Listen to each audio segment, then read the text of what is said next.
Hello and welcome to the capital study circle. Capital study circle में आप सभी का स्वागत है। जैसा कि हमारा प्रैक्टिस सेट चल रहा है, आज हमारा प्रैक्टिस सेट नंबर 81 है और यूपी टीजीटी पीजीटी जो दे रहे सिविक्स से या यूपी एचएससी नेट जेआरएफ या दूसरे कोई भी एग्ज़ाम अगर पॉलिटिकल साइंस जो सिलेबस में है तो ये जो टेस्ट सीरीज़ है वो आपके लिए काफ़ी इम्पोर्टेंट है। इससे पहले कि हम आगे बढ़ें, हम बताना चाहेंगे कि कैपिटल स्टडी सर्कल अब ऑफलाइन भी आ चुका है, ऑनलाइन भी क्लासेस हमारी चल रही हैं यूपी एचएससी के लिए और नेट जेआरएफ के लिए या टीजीटी पीजीटी के लिए। तो अगर आप ज्वाइन करना चाहते हैं तो उसको भी ज्वाइन कर सकते हैं। और आगे बढ़ते हैं, क्वेश्चन देख लेते हैं। क्वेश्चन हमारे जैसा हम बताते हैं कि बाइलिंगुअल होता है क्योंकि तमाम सारे स्टूडेंट जो हैं इंग्लिश मीडियम से भी पढ़ते हैं और हिंदी मीडियम से भी पढ़ते हैं। तो इंग्लिश वालों को हिंदी में हो सकता है थोड़ी प्रॉब्लम हो, हिंदी वालों को थोड़ा सा इंग्लिश में हो सकता है प्रॉब्लम हो, लेकिन दोनों ही एक दूसरे के कॉम्प्लीमेंट्री है, न कि एक दूसरे को हिंडर करते हैं या रोकते हैं। तो अगर आपको थोड़ी सी इंग्लिश आती होगी तो हिंदी वालों के लिए बहुत आसान हो जाता है कि आप इंग्लिश में कई बार हिंदी कंफ्यूजिंग होती है या कहीं ट्रांसलेशन में गड़बड़ी होती है तो उससे इंग्लिश में मिल जाता है। और इंग्लिश वालों के लिए आसान हो जाता है, कई बार जो चीज़ें इंग्लिश में नहीं समझ में आ रही हैं वो हिंदी में अगर देख लिया तो वो समझ में आ सकती हैं। तो चलिए शुरू करते हैं हमारा टेस्ट सीरीज़। क्वेश्चन नंबर 26, इससे पहले हमने 25 तक कर लिया था। तो आमंड एंड पावेल की राजनीतिक प्रक्रिया विश्लेषण के रूपांतरण कार्यक्रमों में निम्नलिखित में से कौन से हैं? तो आमंड एंड पावेल आप सभी जानते हैं कि इन्होंने काफ़ी पॉलिटिकल साइंस में काफ़ी बड़ा नाम है और जो एनालिसिस है वो काफ़ी किया है पॉलिटिकल प्रोसेस की। तो इसको इंग्लिश में भी देख लेते हैं, पहले हिंदी में देख लेते हैं कि ऑप्शन क्या है। हित स्पष्टीकरण, हित समूहीकरण, राजनीतिक संचार, नियम निर्माण। तो which of the following refer to the conversion function of a political process analysis of Almond and Powell. तो हो सकता है मेरी आवाज़ थोड़ी सी तबीयत ख़राब होने की वजह से थोड़ी सी दबी हो या क्लियर ना आ रही हो, तो धीरे कोशिश करूँगा कल तक सही हो जाऊँ। दवाइयाँ ले रहा हूँ लेकिन फिर भी हो सकता है कि थोड़ी प्रॉब्लम हो, लेकिन आप ध्यान से पढ़ेंगे क्योंकि लिखा हुआ उसको भी पढ़ सकते हैं अगर मेरे वॉइस में क्लैरिटी नहीं हो तो। इंटरेस्ट आर्टिकुलेशन, देखिए अभी 4 इन्होंने ऑप्शन दिए कि क्या क्या है, वैसे कितने दिए हैं इन्होंने, कितनी कैटेगरी में बांटा है। तो ये भी पूछा जा सकता है, ये क्वेश्चन है कि आमंड एंड पावेल ने जो पॉलिटिकल प्रोसेस है उसको कितनी कैटेगरीज में बांटा है, तो उसको 6 कैटेगरीज में बांटा है। 6 में से यहाँ पे 4 दिए हैं, अब 4 में से पूछ रहा कौन कौन से हैं कौन से नहीं हैं। तो अगर हम देखें 6 पूरा देख ले तो इंटरेस्ट आर्टिकुलेशन पहला ही है, इसका मतलब क्या है, स्पष्टीकरण पहला हो गया। इसके अलावा जो है जिसमें इंटरेस्ट एग्रीगेशन, तो इंटरेस्ट एग्रीगेशन दूसरा है, इंटरेस्ट एग्रीगेशन जिसका हित सामूहिकरण देख सकते हैं। इसके बाद अगर हम तीसरे में जाएं तो तीसरा क्या है, रूल मेकिंग। रूल मेकिंग मतलब transfer of policy proposal, purpose of implementation किस तरह से होगा, ये सारी चीज़ें उसमें होती हैं। तो रूल मेकिंग दिया हुआ है यहाँ पे, ये तीसरा है। अगर सीक्वेंस वाइज आ जाए तो फिर चौथा देख लेते हैं। चौथा क्या है, रूल एप्लीकेशन। अगर रूल बन गया है तो उसका एप्लीकेशन भी होना चाहिए, नियम का एप्लीकेशन। इसके बाद rule adjudication by specific structure like judiciary. पांचवा क्या है, रूल एब्जुडिकेशन मतलब जिसका लागू करवाने के लिए एक ऐसी बॉडी होनी चाहिए जैसे जुडिशरी होती है कि अगर कोई नहीं करे तो क्या किया जाए। रूल नियम बना दिया, नियम लागू करने के लिए भी बना दिया गया, अब लागू ना हो तो क्या करेंगे, तो इसलिए जुडिशरी लाइक प्रोसेस होता है। और साथ में लास्ट जो होता है वो क्या है, कम्युनिकेशन फंक्शन। तो कम्युनिकेशन फंक्शन यहाँ पे देख सकते हैं, पॉलिटिकल कम्युनिकेशन होना चाहिए क्योंकि अगर आप पॉलिसी बना रहे हैं, मान लीजिए हमारी पार्लियामेंट है वो पॉलिसी बना रही है या विधानसभा पॉलिसी बना रही है या उससे लोअर लेवल पे भी, तो वो जो है कम्युनिकेट होने चाहिए कि किस लिए बना रहे हैं, और अगर उससे फ़ायदा जिसके लिए बना रहे हैं उसको नहीं हो रहा है तो वो कम्युनिकेशन भी होना चाहिए कि फिर पॉलिसी मेकर्स तक वो पहुँचे कि यहाँ पे कुछ प्रॉब्लम है और आप उसको एड्रेस कीजिए। तो एक तरह से देखें तो ये चार के चारों ही हैं, और इसमें से जो रूल मेकिंग रूल एप्लीकेशन है, ये रूल मेकिंग तो है, रूल एप्लीकेशन एंड रूल एब्जुगेशन जो है वो नहीं है। तो 6 दिए हैं, उसमें से 4 है। पहले तो याद रखें कितने दिए, 6, 6 में से ये है और 4 इसमें दिए हैं। 4 के चारों सही हैं, तो इसलिए सही आंसर क्या हो जाएगा, 4th। आगे बढ़ते हैं, नेक्स्ट क्वेश्चन देख लेते हैं। नेक्स्ट क्वेश्चन क्या कह रहा है, 27 नंबर क्वेश्चन। निम्नांकित में से कौन से हित समूहीकरण की शैली नहीं है। अब ये पूछ रहे हैं कि कौन सी हित समूहीकरण का, which one of the following is not a style of interest aggregation, कि इंटरेस्ट का जो एग्रीगेशन है वो नहीं है। अगर आप देखेंगे तो इसमें सेकुलर, प्रैग्मेटिक एंड बार्गेनिंग, ये इंटरेस्ट एग्रीगेशन है। दूसरा क्या है, dominant, non authoritative, competitive. Dominant होगा, कॉम्पिटिटिव है, नॉन अथॉरिटेटिव, ये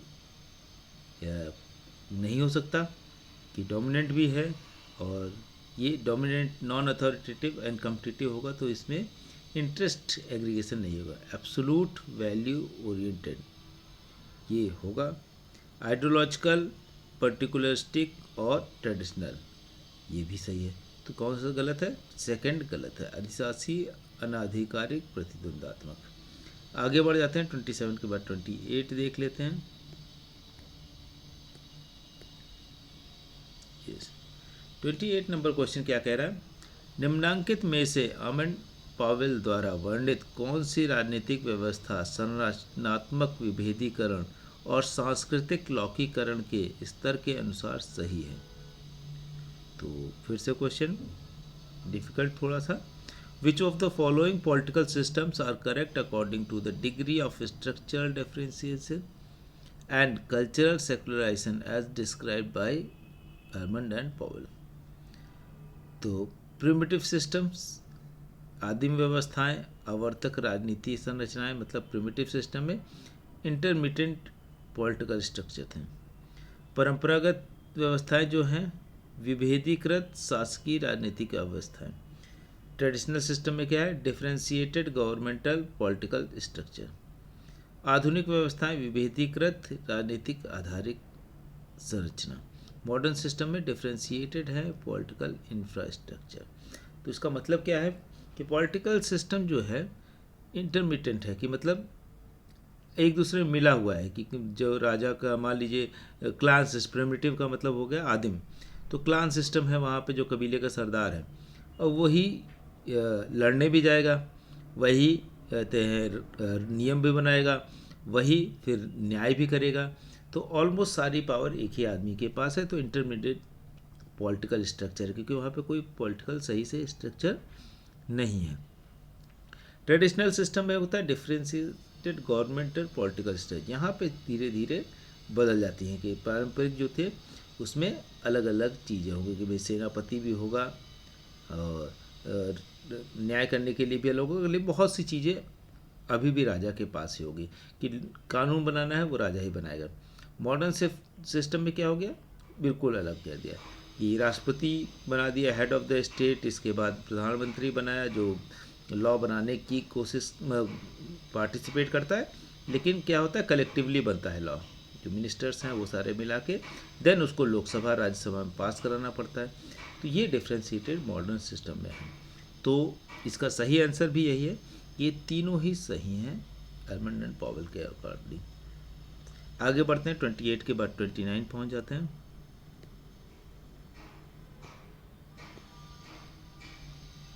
ट्वेंटी 29 नंबर क्वेश्चन क्या कह रहा है, the logic of collective action.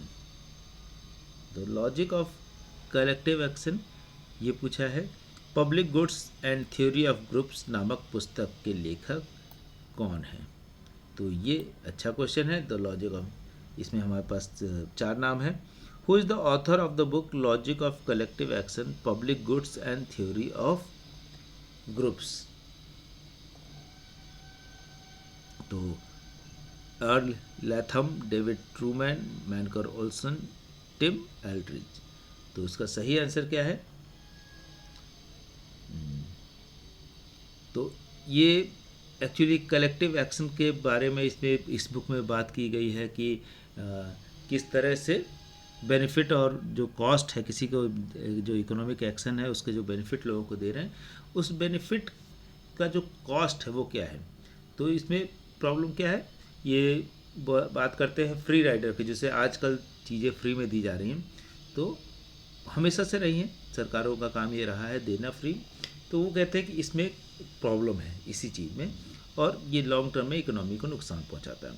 तो कलेक्टिव एक्शन कि कई बार हम कलेक्टिवली देखते हैं, इंडिविजुअल को ना देखें। तो इसका सही आंसर क्या है? एक्चुअली इसने बुक किसने लिखी? मैनकर ओल्सन ने। 29 के बाद 30 पहुंच जाते हैं। निम्नांकित में से किसने समूह की कल्पना व्यक्तियों के समूह के रूप में नहीं, गतिविधियों के समूह के रूप में की है? तो ये देखिए, अच्छा question. Who among the following conceived of the group as mass of activity and not the collection of individuals?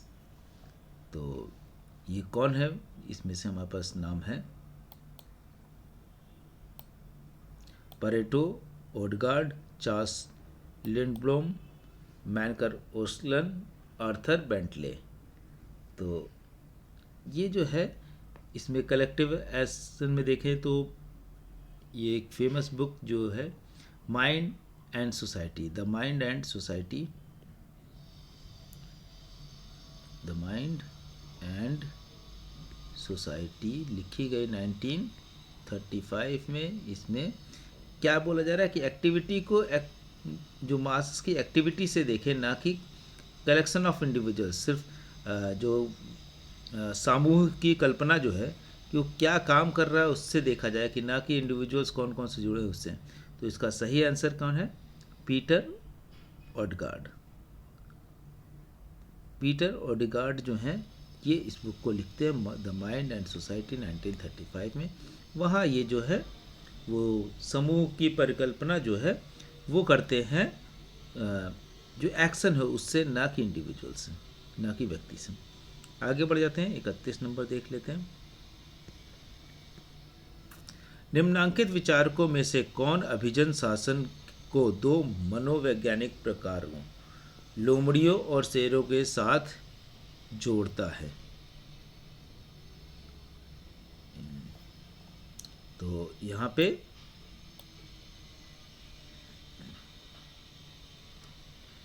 Sorry, पिछला मैंने जो बताया था आपको, उसमें से मास एक्टिविटी आर्थर बेंटले हो गई। सॉरी, मैंने ये गलत बता दिया था। आर्थर बेंटले इसका सही आंसर है। आगे बढ़ते हैं, जो हमारा क्वेश्चन 31 है। Who among the following thinkers links the elite rule with two psychological types, foxes and lions? Hindi में, निम्नांकित विचारकों में से कौन अभिजन शासन को दो मनोवैज्ञानिक प्रकारों, लोमड़ियों और शेरों के साथ जोड़ता है? ये देखिए, यहाँ पे क्या है? विल्फ्रेड पेरेटो, गिटोनो मॉस्का, रॉबर्ट मिशेल, सी राइट मिल्स। ये सारे जो हैं अगर आप देखेंगे तो एलीट थ्योरी के थिंकर्स हैं। एलीट थ्योरी या अभिजन जो शासन है या अभिजन सिद्धांत है, इसमें ये मानते हैं कि हमेशा जो राज करता है वो एक क्लास जो माइनॉरिटी में होता है, जो कम नंबर्स में होता है, वही राज करता है। और उसके पास शक्ति हो सकती है, पावर हो सकती है अलग अलग, जैसे सी राइट मिल्स पावर एलिट की बात करते हैं कि पावरफुल लोग होंगे। विल्फ्रेड पेरेटो क्या कह रहे हैं कि वो बहुत चालाक हैं, फॉक्सेस एंड लॉयंस की तरह हैं। तो वो बहुत ही चालाक लोग हैं, इसलिए वो आसानी से रूल करते हैं। इसके अलावा इसमें तो सही आंसर क्या है? Wilfred Pareto. विल्फ्रेड पेरेटो जो है ये कहते हैं कि फॉक्सेस एंड लॉयंस का यूज़ करते हैं कि एलिट जो क्लास है जो वो बहुत चालाक है, वो कम होने के बावजूद वो आपस में नहीं लड़ते। अगर आप भारत में देखें या दुनिया के देखें तो जितने भी बड़े जो लोग हैं वो आपस में नहीं रखते, उनके आपस में संबंध बहुत अच्छे रहेंगे। चाहे वो पॉलिटिशियन वो आ, हो सकता है संसद में लड़े, पॉलिटिकली लड़े, लेकिन आपस में व्यक्तिगत जो संबंध होते हैं वो बहुत अच्छे होते हैं। इसी तरह बड़े बिजनेसमैन को देखें, बड़े फिल्म स्टार्स को देखें तो वो बहुत ही अच्छे संबंध रखते हैं। तो उसी तरह से कहते हैं कि ये लोग का जो नेक्सस है, जो बड़े आर्मी ऑफिसर हैं, बड़े जुडिशरी के बड़े लोग हैं, पॉलिटिशियन हो गए, इंडस्ट्रियलिस्ट हो गए, ये सारे लोग मिलके कुछ जो टॉप के 1-2% लोग होते हैं, यही लोग देश को चलाते हैं। यही लोग सोचते हैं कि इन लोगों में हो सकता है 2-4 भाग हो कि ये सेट रूल करेगा, कि ये सेट रूल करेगा, कि ये सेट करेगा, कि ये, लेकिन ऐसा नहीं हो सकता है कि आम जनता डायरेक्टली रूल करे इन लोग के थ्योरी के अकॉर्डिंग। तो आगे बढ़ते हैं, 32 नंबर क्वेश्चन देख लेते हैं। तो 32 नंबर क्वेश्चन देखते हैं। 32 नंबर क्वेश्चन में क्या पूछा जा रहा है? निम्नांकित में से किसने शक्ति अभियान के अपने अध्ययन में सैन्य उद्योग गठजोड़ के विषय में प्रभाव पर ध्यान आकर्षित किया? तो who among the following drew attention to the disproportionate influence of military industrial complex in his study of power elite? अभी हमने बात की थी पावर एलिट की बात कौन करता है? जो कहता है जैसे जो मिलिट्री है इंडस्ट्री है, वो बहुत कुछ डिसाइड करती है, तो खुद भी पावरफुल होती है। जैसे यूएस के अंदर अगर वॉर जो होता है, जब भी यूएस वॉर में जाता है तो इनका बड़ा रोल होता है इसमें, मिलिट्री इंडस्ट्रीज़ का। तो एक भूतपूर्व अमेरिकन प्रेसिडेंट थे, उन्होंने ये दिया था, मिलिट्री इंडस्ट्री कॉम्प्लेक्स जो है ये डिसाइड करता है कि वॉर होगी कि नहीं। इवन प्रेसिडेंट भी बहुत कुछ कंट्रोल वहाँ पे नहीं कर सकता है, क्योंकि ये बहुत बड़ी लॉबी होती है और पूरी पार्टी को और तमाम सारे लोगों को, मीडिया को ये फंडिंग करते हैं। तो ये इनका फ़ायदा होता है जब वॉर होती है कहीं पे, मान लीजिए अफगानिस्तान में वॉर हुई है, कहीं पे भी वॉर होगी, तो ये सप्लाई करते हैं, क्योंकि वहाँ पे ज़्यादातर चीज़ें भारत की तरह नहीं है कि सरकारी कंपनियां वहाँ पे, चाहे वो बम बनाना हो, पिस्तौल बनाना हो, चाहे जो भी हो, वो सारी प्राइवेट कंपनियां बनाती हैं, इसलिए वो बेचने की कोशिश करती हैं। हमारे यहाँ ज़्यादातर हथियार जो यहाँ पे लोकली बनते हैं वो क्या होता है, वो हम खुद बनाते हैं, हमारी ऑर्डिनेंस फैक्ट्रीज़ है वो बनाती हैं। तो ऑर्डिनेंस फैक्ट्री हमारी बनाती तो अच्छा माल तो बनाती है, लेकिन वो वॉर नहीं करवाना चाहती कि ये वॉर करे तो हमारा बिकेगा, क्योंकि वो सरकारी कंपनियां हैं। लेकिन वहाँ पे क्या होता है यूएस में, वो प्राइवेट कंपनियां होने की वजह से वो चाहते हैं, चाहे वो पैरासूट कंपनी हो, चाहे वो दूसरी की चीज़ें हों, वो सारी चीज़ें, चाहे वो पानी से लेके हर तमाम सारी चीज़ें जाती हैं वहाँ पे रहने के लिए, उनके और भी सामान होता है, टेंट बिकेगा या सारी चीज़ें जो होंगी, वो इतना बड़ा मिलिट्री इंडस्ट्री कॉम्प्लेक्स होता है। और वो कॉम्प्लेक्स उनका नेक्सस किसके साथ होता है? वो नेक्सस होता है पॉलिटिशियंस के साथ, वो इंडस्ट्रियलिस्ट तो खुद ही है, मीडिया लोग के साथ, जो बड़े मीडिया के लोग होते हैं वो उनके साथ होता है। तो ये लोग मिला के माहौल बनाते हैं कि वॉर ज़रूरी है। तो इस तरह के आइडिया को वो कहते हैं कि कौन डिस्क्राइब करता है? इसमें सही आंसर हमने अभी बता ही दिया था आपको, सी राइट मिल्स। तो आप ये भी कर सकते हैं कि पावर एलिट की बात कौन करता है? मिल जो है, इस तरह से याद रखने के लिए कर सकते हैं कि मिल के चलाने के लिए पावर चाहिए, तो पावर एलिट जो है ये है। इसी तरह से आयरन लॉ ऑफ ओलिगार्की जो है वो किसका है? तो रॉबर्ट मिसेल्स का है, ये भी याद रखिएगा। 32 के बाद 33 देख लेते हैं हम लोग।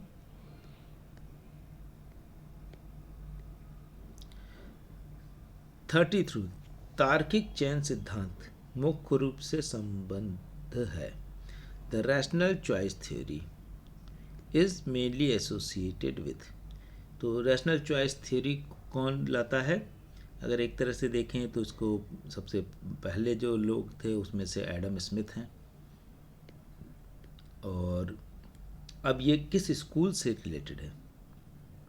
शिकागो, ये तो यूएस में हो गया, अगर एडम स्मिथ हमने बता दिया है।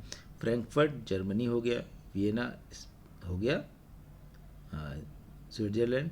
तो अब ये कहाँ बचा? Virginia school. वर्जीनिया स्कूल से इनका संबंध था, एडम स्मिथ। और ये लोग जो है रैशनल चॉइस थ्योरी कहते हैं कि व्यक्ति जो है वो खुद तार्किक है, अपना भला बुरा खुद सोच सकता है, और जब वो लॉजिकल होगा तो लॉजिकल लोगों को कंट्रोल करने की ज़रूरत नहीं है।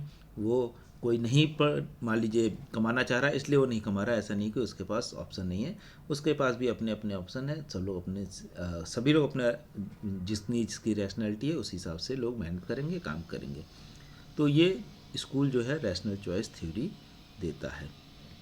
आगे बढ़ते हैं, 34th देख लेते हैं। 34th नंबर क्वेश्चन क्या कह रहा है? निम्नांकित में से कौन से प्रतिमान तार्किक चयन सिद्धांत से संबंधित है? फिर से आ गया, which of the following models are related to the rational choice theory? Anthony Downs का निर्वाचन सिद्धांत, एंथोनी डाउन इसके विवियन स्मिथ का तर्कमूलक संस्थान, विलियम रिकर का राजनीतिक गठबंधन सिद्धांत, थॉमस सेलिंग का निर्वाण पर कार्य। Anthony Downs theory of election, Vivian Smith theory of discursive institutionalism, William Riker's theory of political coalition, Thomas Schelling work on deterrence. तो इसमें से कौन सा नहीं है रिलेटेड, कौन सा नहीं है, तो बाकी सब रिलेटेड होंगे। तो सेकंड जो है विवियन स्मिथ्स वाला वो नहीं है, ये ही बाकी तीनों जो है ये रिलेटेड है रैशनल चॉइस थ्योरी से। तो इसका सही आंसर क्या हो गया? 3। 34 के बाद 35 पर पहुंच जाते हैं।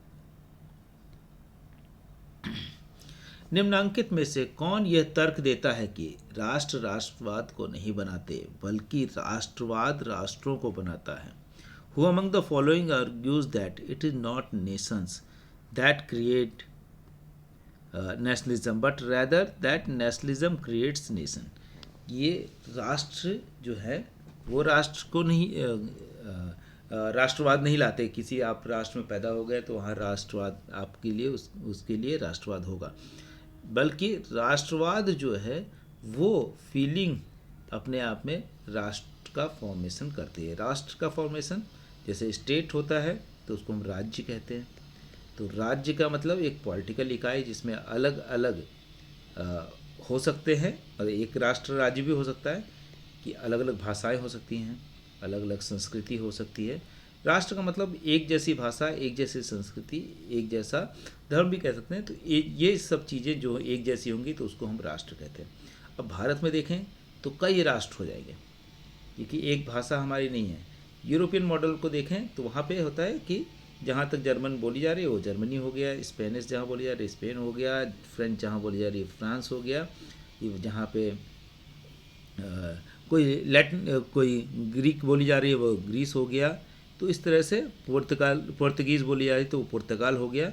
लेकिन भारत में तो ये राष्ट्र भी एक हो गए और ये राज्य भी हैं, तो इनको हम राष्ट्र राज्य कहते हैं। लेकिन भारत जैसे इसमें बहुत से राष्ट्र हैं और हम एक राज्य हैं। या यूएसए एक राज्य है, बहुत सी भाषाएं अलग अलग बोली जा सकती है वहाँ पे। या दूसरे और भी देश हो सकते हैं जहाँ पे अलग अलग भाषाएं बोली जाती है, तो वो राष्ट्र ना होके राज्य हो जाएंगे। और राज्य एक पॉलिटिकल डेफिनेशन में आती है चीज़ें। राष्ट्र जो है इमेजिन कम्युनिटी, अगर बेंडिक एंडरसन को पढ़ें तो हम वो कहते हैं कि एक इमेजिन कम्युनिटी, हम मान ले रहे हैं कि ये हमारे लोग हैं। आगे बढ़ते हैं 35 का 36 पहुँचते हैं। निम्नांकित में से कौन यह मानता है कि भारतीय राष्ट्रवाद का विचार पूरी तरह से आधुनिक, तर्कसंगत और ऐतिहासिक विचार है? ये अच्छा क्वेश्चन है कि कौन ऐसा मानता है कि भारतीय जो राष्ट्रवाद है, अभी हम बात कर रहे थे कि राष्ट्रवाद, अब भारत का जो राष्ट्रवाद है वो अलग है, क्योंकि हमारा जो राष्ट्रवाद भारत को लेके तो है, लेकिन हम बोले कि भारत की भाषा क्या है, तो भारत की भाषा कोई एक नहीं है, बहुत सी भाषाएं हैं। कोई हिंदी है, तमिल है, मराठी है, कोंकणी है, सब कुछ है। इसी तरह बोल के भारत के संस्कृति क्या है, तो भारत की संस्कृतियाँ भी अलग अलग हैं। तो भारत जो है एक राष्ट्र की जो डेफिनेशन पॉलिटिकल साइंस में दी गई है उसमें फिट नहीं बैठता। तो राष्ट्र, इसीलिए हम कहते हैं भारत का जो राष्ट्रवाद है वो भी बिल्कुल अलग है। हम कॉन्स्टिट्यूशन को ही मान लेते हैं कि हमारा जहाँ जहाँ कॉन्स्टिट्यूशन एक बात कहता है वो हमारा है, हम सब एक हैं, क्योंकि हम एक संविधान को मानते हैं। क्योंकि संस्कृति के नाम पे हम नहीं कह सकते एक ही संस्कृति को मानते हैं, सबकी संस्कृतियाँ अलग हैं। भाषा भी अलग है। तो भारत का जो राष्ट्रवाद है वो बहुत मॉडर्न राष्ट्रवाद है कि हमारा जहाँ जहाँ कॉन्स्टिट्यूशन जितने एरिया में इम्प्लीमेंट होता है वो सब हमारा है, भले हमारी संस्कृति अलग हो, हमारा धर्म अलग हो, हमारी जातियाँ अलग हों या हमारा सोचने का तरीका अलग हो, लेकिन फिर भी क्योंकि एक लॉ के अंदर हम चलते हैं। अब इस तरह का मॉडर्न जो आइडिया है वो कौन ला रहा है यहाँ पे अगर देखें, who among the following believe that the idea of Indian nationalism is entirely modern, rationalist and historical idea, कि ऐतिहासिक है लेकिन तार्किक भी है, at the same time rational है, तार्किक है। क्यों? क्योंकि अगर हम संस्कृति और भाषा के नाम पर लड़ेंगे तो फिर हम बहुत ढेर सारे टुकड़ों में टूट जाएंगे। तो हमने क्या मान लिया, संविधान जैसी चीज़ जो है कि हमारा एक कॉन्स्टिट्यूशन है, एक लॉ है, यही, और उसको लेके हम काफ़ी रिजिड हैं कि जैसे हम अगर देखें तो कश्मीर के अंदर हमारे पास अलग संविधान था, तो वो हमारे राष्ट्रवाद को जो है वो अलग तरीके से कह रहा था कि एक ही जो राष्ट्र है उसमें दो संविधान कैसे हो सकते हैं। लेकिन मॉडर्न डेमोक्रेसीज़ में बहुत से संविधान, अगर यूएसए में देखें तो 50 संविधान है, क्योंकि वहाँ 50 अलग अलग स्टेट हैं, हर स्टेट का अपना संविधान है, और सेंटर का संविधान थोड़ा कमज़ोर भी है, जो स्टेट चाहे वो ज़्यादा मान सकते हैं सिक्योरिटी को छोड़ के से। तो लेकिन फिर भी वो एक राज्य तो है और मजबूत राज्य भी है, हमसे डेवलप भी है। तो ऐसा नहीं है कि एक संविधान है, और तमाम सारे दुनिया के देशों में अलग स्टेट्स के पास अपने संविधान होते हैं। जहाँ पे ज़्यादा डेमोक्रेसी या ज़्यादा डेमोक्रेटाइज कंट्री होते हैं, मॉडर्न डेमोक्रेसी जहाँ फॉलो होती है, वहाँ पे माना जाता है कि जितने ज़्यादा संविधान होंगे उतना ज़्यादा, क्योंकि वहाँ के लोकल लोगों का आइडिया जो है वो वहाँ के लोकल लोग ही जानेंगे। सेंटर नहीं जान सकता कि नॉर्थ ईस्ट की डिमांड क्या है या कश्मीर की डिमांड क्या है, केरला की अलग अलग, तो वहाँ के लिए अलग अलग लॉ होने चाहिए। तो अमेरिका जैसे कंट्री में वहाँ पे क्या होता है, अलग अलग कॉन्स्टिट्यूशन है, या सोवियत यूनियन जब था तो वहाँ पे भी अलग अलग कॉन्स्टिट्यूशन थे। अब ये हम देखते हैं कि ये सारी बातें कौन कर रहा है। इसमें पॉल आर ब्रास का नाम है, पार्था चटर्जी, होमी भाभा, एरन लिचबर्ड। तो पार्था चटर्जी जो हैं वो काफ़ी बड़े पॉलिटिकल थिंकर माने जाते हैं इंडिया के, और उनमें से एक नाम है। तो पार्था चटर्जी सबल्टर्न या इस तरह की जो मॉडर्न आइडिया है उस पर भी काम करते हैं। तो पार्था चटर्जी का आइडिया है कि Indian nationalism is different from other nationalism. आगे बढ़ जाते हैं, 36 के बाद 37 देख लेते हैं। नारीवाद से संबंधित निम्नलिखित कथनों पर विचार कीजिए। Consider the following statement regarding feminism. नारीवाद की पहली लहर का प्रमुख मुद्दा पुरुषों और महिलाओं के लिए समान कानूनी और राजनीतिक अधिकारों की मांग थी। तो ये तो सही लग रहा है कि जो फर्स्ट वेव ऑफ जो फेमिनिज्म था, one of the major issue of first wave feminism was the demand of same legal and political right for man and women. क्योंकि तमाम सारे दुनिया के देशों में अगर देखें तो जो 20वीं शताब्दी, जो 20th सेंचुरी के शुरुआत तक काफ़ी देशों में जो है फीमेल को वोटिंग राइट नहीं थी, जहाँ पे डेमोक्रेसी आ गया था, या डेमोक्रेसी जहाँ पे नहीं भी थी, या अगर प्रॉपर्टी राइट में भी उनको नहीं मिलता था प्रॉपर्टी, या दूसरे जो वेजेस भी उनको कम मिलता था, मैन को ज़्यादा मिलता था। तो इन सब चीज़ों के अगेंस्ट में फर्स्ट वेव ऑफ जो है फेमिनिज्म चला। अगर भारत में देखें तो भारत में उस फेमिनिज्म का असर डायरेक्टली तो नहीं हुआ, लेकिन इनडायरेक्टली जो हमारे मेल, ऑल्दो मेल जो लीडर थे, उन लोगों ने इस चीज़ों से काफ़ी इंस्पायर हुआ और सीखा। और हमारे यहाँ फेमिनिज्म का कोई वेव नहीं चल पाता, क्योंकि ये जो चीज़ें, जिस चीज़ की लड़ाई थी, अगर आप देखेंगे हमारे यहाँ वेजेस बराबर है, मेल फीमेल में वेजेस डिफरेंस नहीं हुआ। बाकी दुनिया में तमाम सारे लोगों को लड़ना पड़ा। अगर फ्रांस जैसे जगह, स्विट्ज़रलैंड जैसी जगह पे 60s-70s में आके उनको वोटिंग राइट मिलता है फीमेल्स को, लेकिन भारत में अगर देखें तो हमारे जो कॉन्स्टिट्यूशन मेकर थे या हमारे जो बड़े लीडर्स थे, वो इमीडिएटली उनको वोटिंग राइट देते हैं। सेम जो लीगल प्रोटेक्शन अगर देखें तो हमारे यहाँ कभी भी ऐसा, इसकी एक अलग से लड़ाई नहीं लड़नी पड़ी कि वुमेन को भी लीगल राइट देना चाहिए। तो इसीलिए अगर आप देखेंगे, कुछ दिनों पहले आपने सुना होगा कि शशि थरूर ने बोला कि डॉक्टर अंबेडकर जो है पहले जो मेल फेमिनिस्ट हैं, कि वो मेल तो थे लेकिन वो फेमिनिस्ट भी थे कि फीमेल को इक्वल राइट मिलना चाहिए। तो क्योंकि शशि थरूर जो है पढ़ते हैं तो उन्होंने देखा, उनकी स्टडी ये कहती है कि वो और ऑब्वियसली एक रिफ्लेक्शन हमारे कॉन्स्टिट्यूशन में दिखता है कि हमारे यहाँ पे स्त्री जो मूवमेंट है या नारीवादी आंदोलन है वो नहीं चल पाया या इस तरह से शुरू होने की ज़रूरत नहीं पड़ी, क्योंकि तमाम सारी चीज़ें आसानी से मिलती बिना मूवमेंट के ही। चाहे वो आप देखेंगे पंचायत में 33% रिजर्वेशन की बात हो, वो भी कोई मूवमेंट वुमेन ने नहीं चलाया, मेल्स डोमिनेटेड सोसाइटी थी लेकिन फिर भी उसमें दिया गया। ऑल दो ऐसा नहीं कि वही मेल जो है पार्लियामेंट में जब वुमेन 33% रिजर्वेशन की बात कर रहे हैं तो नहीं दे रहे हैं, तो ऐसा नहीं कि सब कुछ सही है, लेकिन फिर भी देखेंगे जिस तरह से महिलाओं को बेसिक चीज़ों के लिए कि प्रॉपर्टी में राइट लेने के लिए बहुत स्ट्रगल करना पड़ा। यूरोप के अंदर, यूएस के अंदर जो क्रिश्चियनिटी थी उसके अंदर ये सिस्टम नहीं था, लेकिन उन्होंने लीगली उसको लिया। इसी तरह से चाहे वो कपड़े पहनने की आज़ादी हो या इस तरह की चीज़ों को, वो लीगली वहाँ पे मना था। तो उस लीगलिटी को हटाना हमारे यहाँ लीगली नहीं मना है, कल्चरली सोशली टैबू हो सकता है, लेकिन लीगली कौन कहाँ शादी करेगा, कैसे रहेगा, क्या है, ये सारी चीज़ें हमारा कॉन्स्टिट्यूशन प्रोवाइड करता। तो ये नारीवादी जो आंदोलन है तो एक अलग डिबेट में चले गए। अब दूसरा क्वेश्चन था, Betty Friedman represent the first wave of feminism. तो ये जो है ये थोड़ा सा गलत लग रहा है। क्यों? क्योंकि ये जो है ये बेटी फ्रीडमैन जो हैं वो सेकेंड वेव जो है और इनकी जो मूवमेंट है वो यूनाइटेड स्टेट्स के अंदर जो है सेकेंड वेव ऑफ फेमिनिज्म की बात करते हैं। इसमें तमाम सारे जो चीज़ें हैं, रहने का तरीका या कोई भी कल्चर जो डोमिनेंस है वो सब चीज़ें नहीं होनी चाहिए इन सब चीज़ों के, तो ये सेकेंड वेव की हैं, इसलिए ये थोड़ा गलत हो गया। तो इसका सही आंसर क्या होगा? 37 का फर्स्ट हो गया। आगे बढ़ते हैं, 37 के बाद 38 देख लेते हैं। निम्नांकित में से किस नारीवादी विचारक ने यह विचार दिया कि जो व्यक्तिगत है वह राजनीतिक भी है, उसी प्रकार वह अंतर्राष्ट्रीय भी है? तो इसमें अगर आप देखेंगे, विच of the following feminist thinker has given view that the personal which is political is also quite likely international.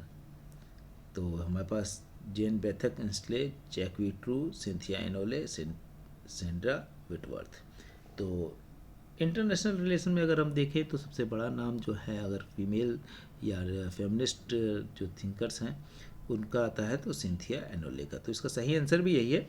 और पर्सनल इज पॉलिटिकल कौन बोलता है? तो जो सिमोन द बुआ है उनका ये आइडिया था कि पर्सनल इज पॉलिटिकल, कि आप ऐसा नहीं हो सकता है कोई चीज़ पर्सनल है, पर्सनल लाइफ में जो करेंगे वैसे ही आपकी पॉलिटिक्स होगी, और पॉलिटिक्स जैसी होगी वैसे पर्सनल लाइफ भी चेंज होती है। अलग बात है कि ये नहीं हो सकता कि आप घर के अंदर तो अनडेमोक्रेटिक हो और देश में पूरी तरह से डेमोक्रेटिक होंगे। तो देश टेक्निकली तो डेमोक्रेटिक होगा लेकिन आप अनडेमोक्रेटिक होंगे, या अपनी पार्टी के अंदर या घर के अंदर आप फ्रीडम नहीं देंगे, आप जो चाहेंगे पावर के थ्रू आप मनवा लेंगे। तो ये नहीं हो सकता कि देश के अंदर उस तरह की आप डेमोक्रेसी दें। तो ये सारी चीज़ें जैसे घर के अंदर आप रहेंगे वैसे ही बाहर की पॉलिटिक्स भी है। तो ये तो सिमोन द बुआ ने बोला था, लेकिन अब कह रहे हैं कि वही चीज़ इंटरनेशनलिज्म में भी होता है, कि ऐसा नहीं होता कि आप जैसे यहाँ पे होंगे वैसे इंटरनेशनल पॉलिटिक्स में भी होगा। तो सिंथिया एनोले इसका सही आंसर हो जाएगा। आगे बढ़ते हैं, 38 के बाद 39 देख लेते हैं। निरपेक्ष और सार्वभौमिक सत्य के विचार को एक अहंकारी ढोंग के रूप में त्याग दिया जाना चाहिए, यह किसका केंद्रीय विषय है? The idea of absolute and universal truth must be discarded as an arrogant pretense. It is the central theme. किसकी है? ये जो कोई चीज़ एब्सोलूट है कि हमको सत्य की मिल गया है, या कोई चीज़ निरपेक्ष है कि अलग से ही सही है, तो ये बोले कि ये जो है कि और ये कोई भी चीज़ हर जगह सही होगी, यहाँ पे सही है तो हर जगह सही होगी। ये बोलते हैं ये एक एरोगेंस है कि आप बोल रहे हैं कि हमने साइंटिफिकली प्रूव कर दिया और ये हर जगह सही होगी। इवन जो कह सकते हैं कि जो नेचुरल साइंस है वहाँ भी ये चीज़ें सही नहीं होती हैं, कि अगर आप देखेंगे तो किसी खास चीज़ को खाने से किसी जगह पे लोगों की तबीयत ख़राब होती है लेकिन दूसरी जगह पे नहीं। अलग अलग मान लीजिए मसाले ही हैं, हम लोग बहुत मसाले खा लेते हैं लेकिन हमको उतनी दिक्कत नहीं होती। उतना ही मसाला अगर यूरोपियंस खाएंगे तो उनको दिक्कत होने लगती है। तो उनको ये लगेगा कि मसाला बहुत हार्मफुल है, लेकिन हमारे लिए, हम बचपन से खा रहे हैं तो हमारे लिए हार्मफुल नहीं है। या इसी तरह से जिस गंदगी का होता है कि हमारे यहाँ बहुत गंदगी रहती है या फिर भी हम सर्वाइव करते हैं, उतनी गंदगी में वो सर्वाइव नहीं कर पाएंगे। तो इस तरह की चीज़ें हैं कि जो नेचुरल चीज साइंस है वो भी नहीं होता है। ये कह रहे हैं कि यूनिवर्सल और एब्सोल्यूट की बात ही छोड़ दीजिए, कोई भी चीज़ यूनिवर्सल, जहाँ ना आइडियोलॉजी ना पॉलिटिकल सिस्टम, कोई भी चीज़ ऐसा नहीं है कि वो सिस्टम जहाँ अमेरिका में अगर सक्सेसफुल है उसी को आप इंडिया में इम्प्लीमेंट करते हैं, या कोई या अफ्रीका में, युगांडा में, तो वो सक्सेसफुल होगा, ऐसा कुछ भी नहीं है। तो ये कौन कहता है? नारीवादी कहते हैं, उत्तर आधुनिकवाद, रूढ़िवाद, रचनावाद। तो इसका सही आंसर क्या है? Post modernism. उत्तर आधुनिकवाद जो है, पोस्ट मॉडर्निज्म जो है, वो हर चीज़ का क्रिटिक है कि आप जैसे कोई चीज़ लाएंगे तो उसको क्रिटिकली एनालाइज करता है, बोलता है हर चीज़ में कुछ ना कुछ कमियां रह जाएंगे।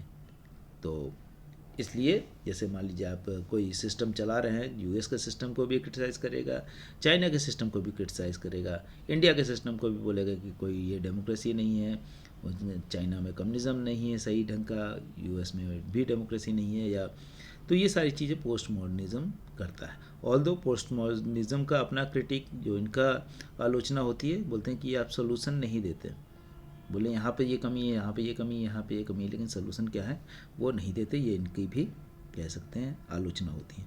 आगे बढ़ते हैं 40 नंबर क्वेश्चन पे। निम्नांकित में से कौन सा सिद्धांत उत्तर आधुनिक विश्लेषण का रूप है? उत्तर आधुनिक हमने बता दिया कि पोस्ट मॉडर्निज्म क्या कहता है। Which of the following theories is a form of post modern analysis? Queer theory, रूपक सिद्धांत, तार्किक सिद्धांत, आलोचनात्मक सिद्धांत। तो इसका सही आंसर क्या हो जाएगा? अगर हम पोस्ट मॉडर्निज्म की बात करें तो थ्योरी ऑफ फॉर्म्स तो बहुत पुराना हो गया, कि अगर हम प्लेटो से चले जाएं फिर हेगल तक चले जाएं तो ये है। रैशनल थ्योरी भी काफ़ी पहले से शुरू हो जाती है। क्रिटिकल थ्योरी, ऑल्दो जो पोस्ट मॉडर्निज्म है क्रिटिकल है, लेकिन वो क्रिटिकल थ्योरी जो है ये पहले ही पोस्ट मॉडर्निज्म से पहले आ चुकी है। तो बचा क्या? Queer theory. क्यूअर थ्योरी क्या है? आज के समय जिस तरह से देखें कि LGBT जो है, गे, लेस्बियन, इन लोग का जो आइडिया है वो जो है वो हर चीज़ को क्रिटिकली एनालाइज करते हैं, मॉडर्न जो आइडिया है उसको। तो वो कह सकते हैं एक तरह का फॉर्म ऑफ पोस्ट मॉडर्निज्म है, कि जहाँ पे चीज़ें सिर्फ इसलिए एक्सेप्ट नहीं किया जा सकता है कि ये पूरी तरह से नेचुरल है या अननेचुरल है। पूरे नेचुरल और नेचुरल भी जो है वो कौन डिसाइड करता है? ये हमारा जो कल्चर है या जो कहते हैं हमारी कंडीशनिंग है उस पर डिपेंड करता है। तो क्यूअर थ्योरी इसको काफ़ी करीब मानी जाएगी। आगे बढ़ जाते हैं, 40 के बाद 41 चले जाते हैं। 41 नंबर क्वेश्चन क्या कह रहा है? निम्नांकित में से कौन संस्थावादी दृष्टिकोण के अग्रणी थे? Who among the following were pioneer of the institutional approach? James Bryce, A.V. Dicey, R.C. Macready, Carl J. Frederick। तो इसमें who among the following were pioneer of the institutional approach? तो इसमें क्या है कि इंस्टीट्यूशनल अप्रोच क्या है? ये एक कंपैरेटिव स्टडी का चीज़ है कि जहाँ पे अलग अलग इंस्टीट्यूशन को हम कंपेयर करते हैं। जैसे हमारे दो जगह की जुडिशरी को कंपेयर कर दिया, दो जगह की ब्यूरोक्रेसी को कंपेयर कर दिया, तो ये इंस्टीट्यूशन है, जुडिशरी हो गया, ब्यूरोक्रेसी। तो इन इंस्टीट्यूशंस को हम करने से पता चलता है कि कंपेयर करने से पता चलता है कि किस तरह से चीज़ें और बेटर की जा सकती हैं। आगे बढ़ते हैं, इसमें से सही नाम क्या है? 4 नाम है, James Bryce, A.V. Dicey, R.C. Macridis, Carl Friedberg. तो इसका सही है R.C. डेक्रेडिस या रॉय C.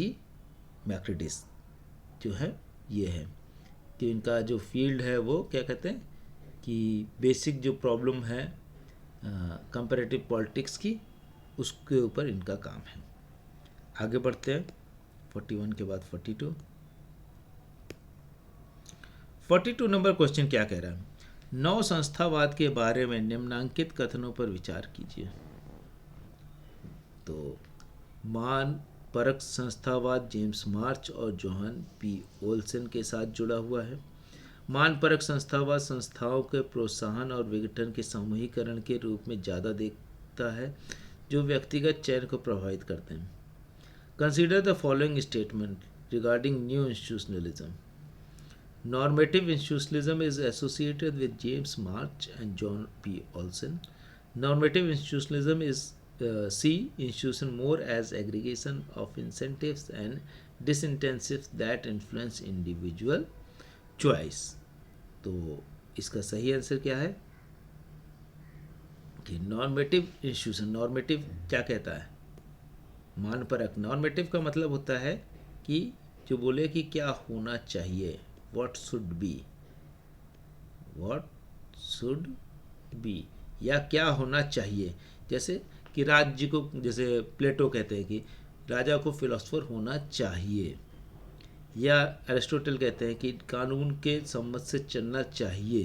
तो क्या होना चाहिए, कैसा हो रहा है या क्यों होना चाहिए, वो सब चीज़ें बाद में आती हैं। तो अब नॉर्मेटिव दूसरा चीज़ है, जो normative institution C institutions more as aggregation of incentives and disincentives that influence individual। कि ऐसा नहीं है। नॉर्मेटिव क्या कर रहा है, इंसेंटिव और इंसेंटिव्स पे नहीं चलेगा। ये तो कह सकते हैं रैशनल चॉइस होगा या इस तरह की चीज़ें कि ये तो बोल रहे हैं कि ऐसा होना चाहिए। अब लोग चाहते हैं कि नहीं, उससे मतलब नहीं। प्लेटो जो कहते हैं फिलोसफर किंग होना चाहिए, ऐसा नहीं कि लोगों को कुछ इंसेंटिव मिलेगा तो फिलोसफर किंग की तरफ चलेंगे, तो ये गलत हो जाएगा। दूसरा, पहला सही है। तो पहला सही किसमें है, 42 का 1 हो गया। आगे बढ़ जाते हैं 42 के बाद 43। देशों के भीतर भिन्नता अक्सर देशों के बीच भिन्नता से व्यापक होती है।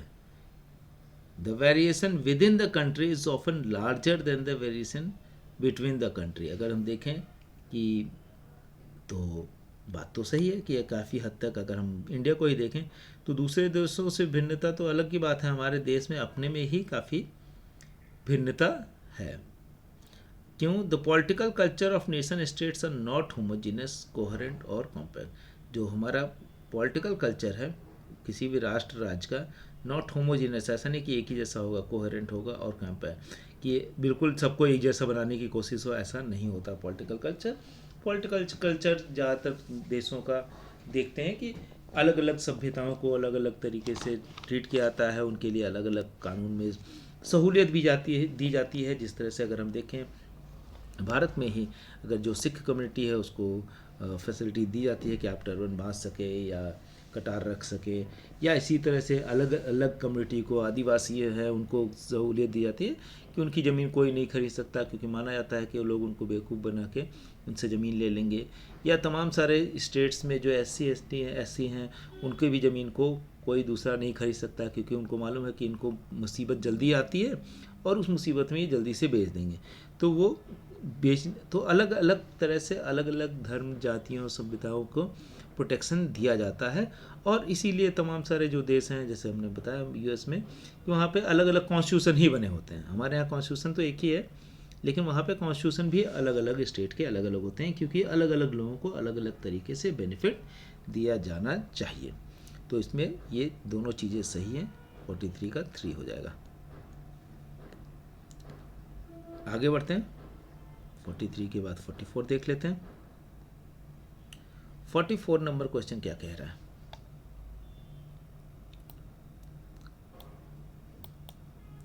तो निम्नांकित में से किसका संबंध डेनियल एल्जार की राजनीतिक संस्कृति की अवधारणा से है? Which of the following are related to Daniel Elazar's concept of political culture? तो इसका सही आंसर क्या हो जाएगा? तो पोस्ट मटेरियलिस्टिक ये तो नहीं होना चाहिए, मोरलिस्टिक है, इंडिविजुअलिस्टिक और ट्रेडिशनलिस्टिक, ये तीनों हैं। तो इन तीनों में कहाँ है सेकंड, थर्ड, फोर्थ?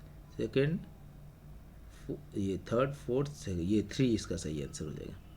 3 इसका सही आंसर हो जाएगा कि ये पोस्ट मटेरियलिस्टिक नहीं है, बाकी चीज़ें हैं। आगे बढ़ते हैं 44 नंबर के बाद 45 नंबर क्वेश्चन पे। निम्नांकित में से फ्रांसिस फुकुयामा के अनुसार राजनीतिक विकास का कौन से 3 घटक हैं? Which of the following are 3 components of political development according to Francis Fukuyama. हमने आपको बताया कौन है ये। एंड ऑफ द हिस्ट्री इन्होंने लिखी थी। ये जो है जापानीज़ पॉलिटिकल साइंटिस्ट हैं, यूएस बेस्ड हैं। तो इनके अकॉर्डिंग 3 स्टेट क्या हैं? The state, rule of law and accountability. तो ये सही है बिल्कुल 45 का एक, क्योंकि state rule of law human rights नहीं, rule of law human rights नहीं, स्टेट ह्यूमन राइट, ये state rule of law and accountability, ये सही आंसर हो जाएगा। आगे बढ़ते हैं 46 नंबर देख लेते हैं। निम्नांकित में से किसे उस प्रक्रिया के रूप में जाना जाता है जिसके द्वारा राजनीतिक संस्कृतियों का अनुरक्षण और परिवर्तन किया जाता है? Which of the following is known as the process by which political cultures are maintained and changed? अब 46 का क्या है? किसके थ्रू? पॉलिटिकल डेवलपमेंट के through, political participation, political socialization, political modernization, राजनीतिक विकास, राजनीतिक सहभागिता, राजनीतिक समाजीकरण, राजनीतिक आधुनिकीकरण।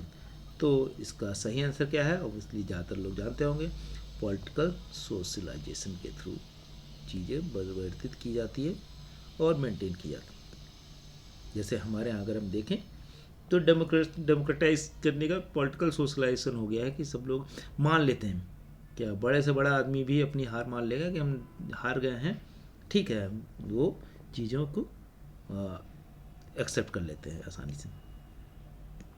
आगे बढ़ते हैं 46 के बाद 47। हमें राज्यों की बदलती भूमिका को समझने के लिए राज्यों के बीच अंतर करने की जरूरत है, यह कथन किसका है? देखिए, we need to make distinction between state to understand the changing role of it. कि हमको अलग अलग राज्य जो हैं, हमें राज्यों की बदलती भूमिका को समझने के लिए राज्यों के बीच अंतर करने की जरूरत है। कि क्योंकि अलग अलग स्टेट्स, हमने बताया ना कि अलग अलग जगह के लोगों की डिमांड अलग अलग है, इसलिए स्टेट्स का नेचर अलग अलग हो सकता है। कि आप यूएसए का स्टेट का नेचर अलग होगा और उसी समय अफ्रीका के किसी कंट्री का अलग होगा, या चाइना का देखें तो चाइना में अगर हम यूएसए मॉडल अप्लाई करते तो कोई जरूरी नहीं कि चाइना उतना तरक्की कर पाता, तो उन्होंने अपना मॉडल तरीके से कर लिया। या रसिया या सोवियत यूनियन ने, उनका अपने एक अलग मॉडल था डेवलपमेंट का। उसी तरह से हम साउथ कोरिया को देखें तो उन्होंने अपना एक अलग मॉडल बनाया डेवलपमेंट का। सिंगापुर को देखें तो उन्होंने अपना अलग मॉडल बनाया। वो किसी को डायरेक्टली पूरी तरह से कॉपी नहीं करता। इसी तरह से हमारा भी, वो कहते हैं कि ज़रूरी है कि उसको अलग अलग तरीके से देखा जाना चाहिए। इसका सही आंसर कौन होगा? डेविड हेल्ट, रॉबर्ट डहेल, माइकल मान, एजे फ्रैंक। तो माइकल मान इसका सही आंसर है। 47 के बाद हम 48 पे आते हैं। निम्नांकित में से कौन यह तर्क देता है कि पूंजीपति राज्य का उपयोग समाज में वर्चस्व के साधन के रूप में करते हैं? अब ये कौन बोलेगा? Who among the following argues the capitalist use the state as a mean of domination in society? जो कैपिटलिस्ट हैं, पूंजीपति हैं, वो राज्य को जो है वो किस तरह से यूज़ करते हैं? राज्य को यूज़ करते हैं कि अपने प्रभुत्व को बनाए रखने के लिए, कि हम सबसे महत्वपूर्ण हैं। और कई हद तक जो राज्य हैं इसमें फंस भी जाते हैं। अगर हम जो, क्योंकि राज्य के जो हेड होते हैं उनको पॉलिटिकल साइंस तो उतनी नहीं मालूम या उतना नहीं पढ़े होंगे, तो पूंजीपति क्या करता है?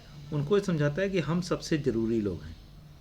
तो चाहे भारत में हो, चाहे वो अगर जैसे हमारे यहाँ भी देखें तो अडानी या अंबानी या बड़े जो बिजनेसमैन हैं वही दिखाते हैं, उनका जब लोन बहुत ज़्यादा होता है तो उनका माफ़ कर दिया जाता है, क्योंकि वो कहते हैं कि हम इम्पोर्टेंट है, अगर हमने छोड़ दिया तो कई लाख लोग बेरोजगार हो जाएंगे या इंडियन इकोनॉमी कोलैप्स कर सकती है।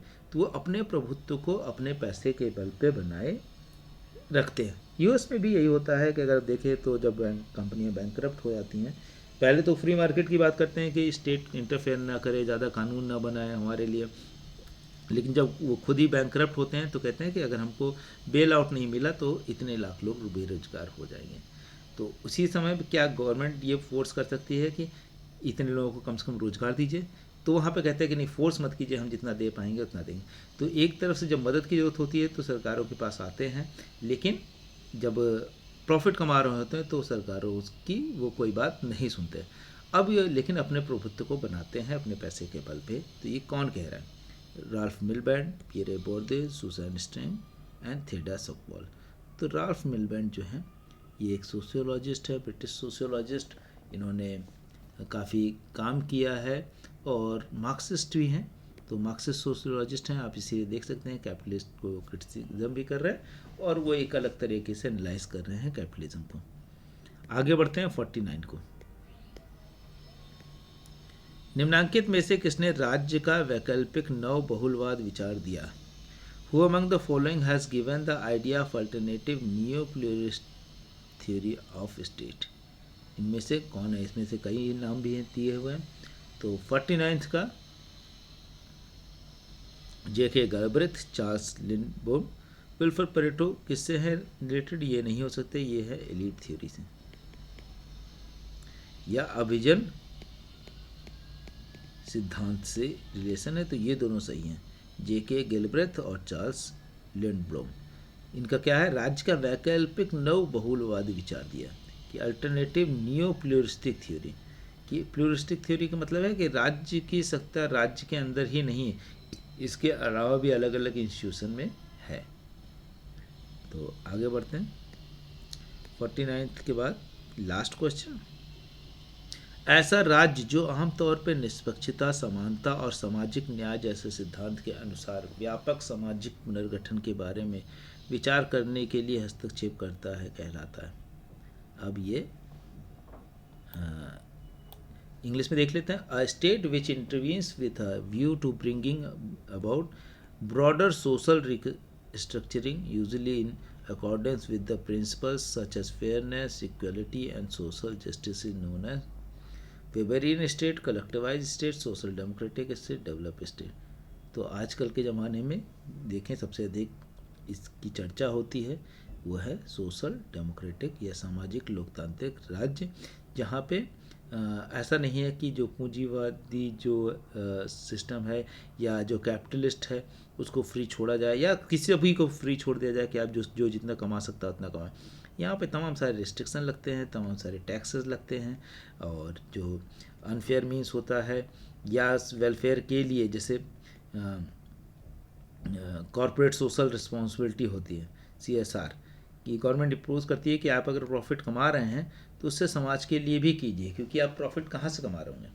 कोई भी व्यक्ति प्रॉफिट जो कमाएगा वो हमसे ही पैसा लेगा कि क्योंकि अगर हम मान लीजिए हम किसी दुकान से सामान लेते हैं, कोई दुकानदार बहुत अमीर हो रहा है तो ऐसा तो नहीं है कि उसने कुछ अलग से किया होगा, और कोई दुकानदार बैंकरप्ट हो जा रहा है क्योंकि इसके पास लोग नहीं गए, इसके पास लोग हैं। तो हमारा पैसे से ही तो आप अमीर हुए। तो इसलिए जब कुछ ज़रूरत हो, मान लीजिए हमारे पास 100 रुपये हैं, इनके पास भी 100 रुपये हैं, हम 100 में से 50 रुपये इनको देते हैं क्योंकि सामान हमको ख़रीदना होगा। अब इनके पास तो बहुत ज़्यादा पैसा आ गया, तो जब कुछ होगा, मान लीजिए अचानक सड़क में गड्ढे पड़ गए या मान लीजिए सीवर या पाइपलाइन ख़राब हो गई, तो ये इनके लिए वो 1% या बहुत कम होगा। हमारे लिए अगर उस 100 में से 10 रुपये भी देने हो तो बहुत बड़ा चंक चलाएगा, लेकिन इनके 10 रुपये देने होंगे तो कोई फ़र्क नहीं पड़ता। तो कॉर्पोरेट सोशल रिस्पॉन्सिबिलिटी भी आजकल सरकारें बोलती हैं। तो ये किस तरह के सिस्टम में होता है? सोशल डेमोक्रेटिक सिस्टम में। पूरी तरह से लिबरल होगा तो वो बिल्कुल छोड़ देगा। तो ये हमारा लास्ट क्वेश्चन था, इसको हम क्लासेस में हम आपको समझा चुके हैं। सोशल डेमोक्रेटिक क्या होते हैं, वेबेरियन स्टेट कैसे होगा या कलेक्टिवाइज स्टेट क्या रहा है, कहाँ कहाँ रहा है, अलग देखें। बहुत बार मैंने बताया भी चाइना मॉडल या इसी तरह से दूसरे स्टेट्स में भी कोशिश की गई थी, लेकिन या डेवलप स्टेट क्या होते हैं, ये सारी चीज़ें हम आपको बता चुके हैं। तो यहाँ पे अपनी बात ख़त्म करते हैं, आगे बढ़ते हैं। अगर आप हमसे जुड़ना चाहते हैं तो हमें फ़ोन कर सकते हैं, फ़ोन नंबर 6001203135 पे, व्हाट्सएप कर सकते हैं 6001939975 पे, वेबसाइट है हमारी www.capitalstudycircle.com, फेसबुक, इंस्टाग्राम, टेलीग्राम पे कैपिटल स्टडी सर्कल के नाम से, ईमेल thecapitalstudy20@gmail.com। अगर आप हमसे जुड़ना चाहते हैं या रिसर्च में जाना चाहते हैं तो उसकी अगर कोई असिस्टेंट चाहिए तो आप हमको कॉल कर सकते हैं, मेल कर सकते हैं, या आपको कोई PDF चाहिए किसी बुक का या किसी प्रीवियस ईयर क्वेश्चन पेपर का, तो अगर हमारे रिपोजिटरी में वो होंगे तो हम आपको ज़रूर ईमेल कर देंगे। तो थैंक यू फॉर लिसनिंग, ऐसे जुड़े रहिए। अब टाइम कम बचा है, जल्दी ही PGT और उसके बाद UPHSC का एग्ज़ाम होने वाला है। और उन लोगों को बधाई जिन्होंने, तमाम सारे लोगों का थैंक यू मैसेज आया जिन्होंने नेट क्वालिफाई किया था। तो ऑब्वियसली हम कोशिश करते रहते हैं, यहाँ से नेट के भी काफ़ी क्वेश्चन सॉल्व हो जाते हैं। और तमाम सारे स्टूडेंट्स जिन्होंने हमारे चैनल को देखा और उनसे नेट क्वालिफाई किया, उनको बहुत बहुत बधाई। आप जुड़े रहिए। मेरी कोशिश है कि इस बार अगर जो नहीं UPHSC दे पा रहे हैं, अगली बार UPHSC में आपका डेफिनेटली होगा। हमारी टीम पूरी तरह से आपको लगी रहती है। हम GS भी जल्दी ही शुरू कर रहे हैं कि ताकि आपका, और इसके बाद हम ये टेस्ट सीरीज़ कुछ और बचे हुए हैं 20 को टेस्ट सीरीज़, 100 के बाद हम इसको बंद कर देंगे। इसके बाद रिवीजन हम करेंगे ताकि जो चीज़ हमने पढ़ी है वो पूरी तरह से याद रहे, वहाँ पे किसी तरह की गलती ना हो। और साथ ही GS हम शुरू कर देंगे। तो थैंक यू वेरी मच। आप जुड़े रहिए, लाइक शेयर कर सकते हैं, सब्सक्राइब कर लेंगे तो इमीडिएटली आपको नोटिफिकेशन मिल जाएगा। Thank you very much.